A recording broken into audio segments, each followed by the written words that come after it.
நல்ல ஒரு hair spray வந்து ரோஸ்மெரியில் எப்படி பண்ணலான்னு பார்க்கலாமா. ரோஸ்மெரி ஃப்ரெஷ் லீவ்ஸ் தான் எடுத்திருக்கேன். இது கூட பார்த்திங்கன்னா ஒரு ஆலோவேரா எடுத்திருக்கேன், 3 இருக்கு கருவேப்பிலை, 1 ஸ்பூன் அரிசி, 1 ஸ்பூன் வெந்தயம், 1 ஸ்பூன் ஃப்ளக்ஸ் சீடு, 1 ஸ்பூன் வந்து பிளாக் சீட்ஸ், அது கூடவே 2 ஆம்லா நறுக்கி வந்து பார்த்திங்கன்னா இது எல்லாத்தையுமே வந்துட்டு 1 கிளாஸ் தண்ணி கொதிக்க வச்சுக்கோங்க. அது கூட இது எல்லாத்தையுமே ஒன்றாவே நீங்கள் ஆட் பண்ணிக்கோங்க.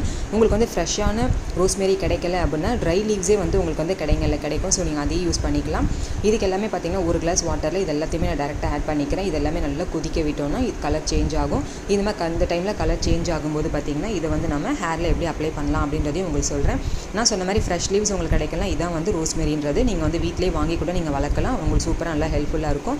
இது வந்து நீங்கள் ஃபில்டர் பண்ணிக்கலாம். இப்போ வந்து ஒரு ஸ்ப்ரே பாட்டிலில் நம்ம ஸ்ப்ரேக்காக அப்ளை பண்ணிக்கலாம். இப்போ பார்த்திங்கன்னா ஹேர் வந்து நீங்கள் ஆல்ரெடி வாஷ் பண்ணி வச்சுக்கோங்க. வாஷ் பண்ண ஹேரில் டேரெக்டாக இது வந்து ஸ்ப்ரே கொடுத்துக்கும் போது உங்களுக்கு வந்து நல்லா ஸ்கேல்பில் நல்லா படுற மாதிரி நல்லா கொடுத்துக்கணும்.